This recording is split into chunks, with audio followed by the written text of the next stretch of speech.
بن بن کر اس سے سوالات کر رہا تھا۔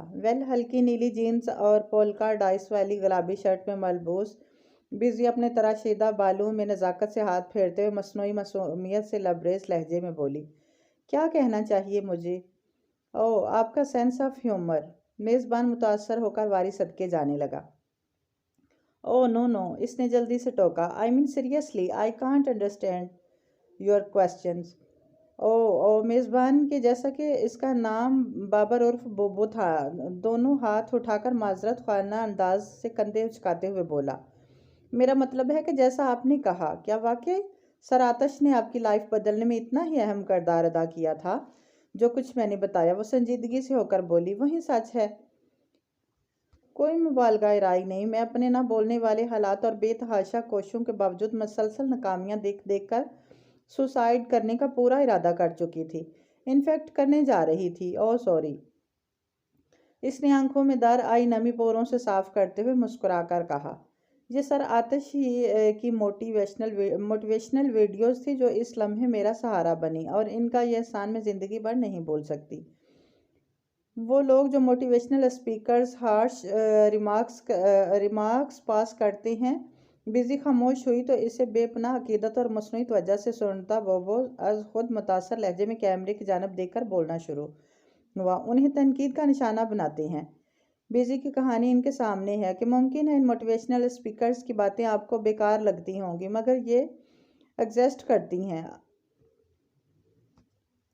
Am I right, busy? اس نے کیمرے سے نظر ہٹا کر اسے دیکھا۔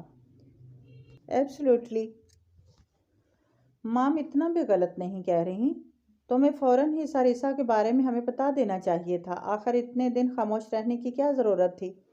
گوشافیت میں آج ایک ہی موضوع ہر جگہ زہر بحث تھا۔ سرات اپنے بستر پہ لیٹی دوپٹے کے کونے سے اینک کے اد سے رگڑتی واصلہ ورا سے مخاطب ہو کر بہت سنجیدگی سے بولی تھی، ضرورت تھی واصلہ؟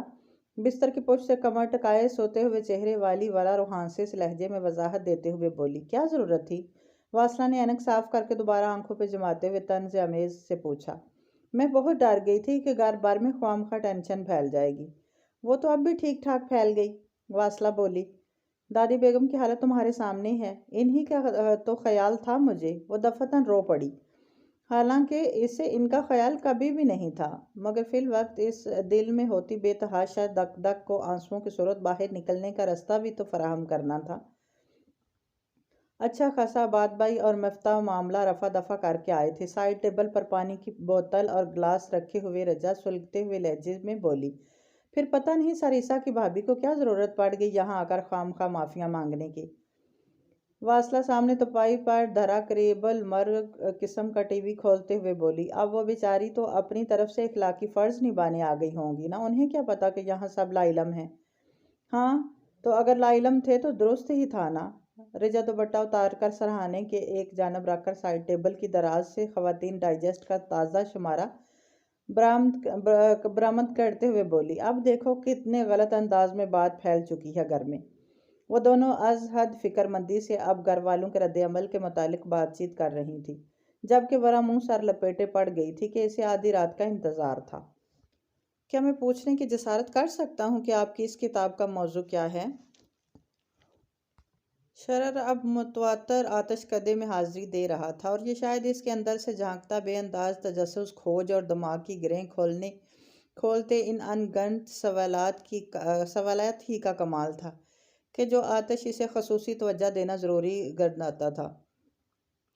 اس وقت وہ آتش کدے کے کتب خانے میں موجود کتب سے فیضیاب ہو رہا تھا، اور آتش اپنے سامنے کھلے مسودے کے تازہ ترین مکمل ہوئے باب کی نظر ثانی میں مصروف تھا کہ تب ہی اچانک شرر کی نگاہ جو اس فائل کی جانب اٹھی تو بے اختیار استفسار کر بیٹھا، جان کر کیا کرو گے؟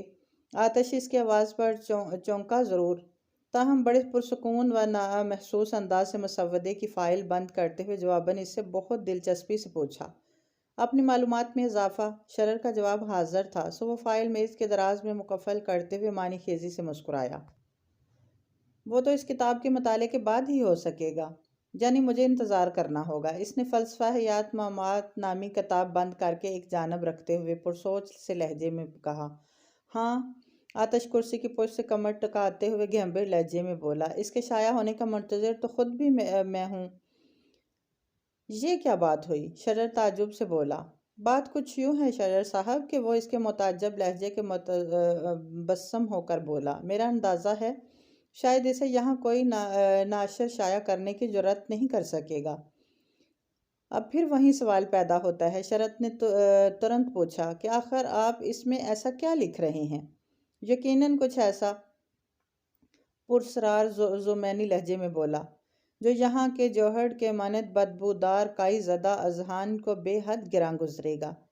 تب پھر واقعہ اسے چھاپے گا کون؟ شرر کسی قدر مایوسی سے بولا، ہیں میرے کچھ کرم فرما۔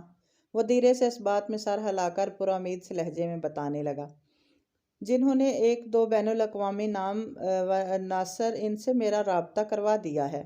کیا آپ کو یقین ہے کہ آپ کی یہ کتاب شائع ہو جائے گی؟ نہ جانے اس نے یہ سوال کیوں کیا تھا۔ وقت آنے پر ہو جائے گی۔ اور وہ وقت کب آئے گا؟ اس نے جاننا چاہا۔ ان قریب۔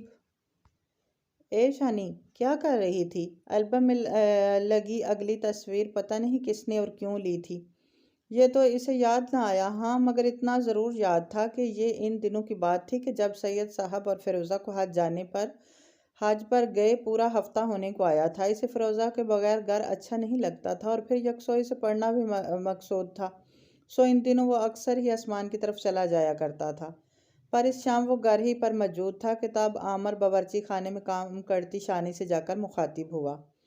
چائے بنا رہی ہوں، آپ پئیں گے؟ اس نے پتیلی میں پانی بھرتے پوچھا۔ ہاں بنا دو، وہ بولا، پھر پوچھنے لگا، عیسیٰ کہاں ہے؟ پڑھ رہا ہے امی کے کمرے میں، اس نے پانی میں چائے کی پتی ڈالتے ہوئے مصروف سے لہجے میں بتایا۔ اچھا، وہ سر ہلا کر بولا، اور بھائی بھابھی اپنے کمرے میں ہوں گے؟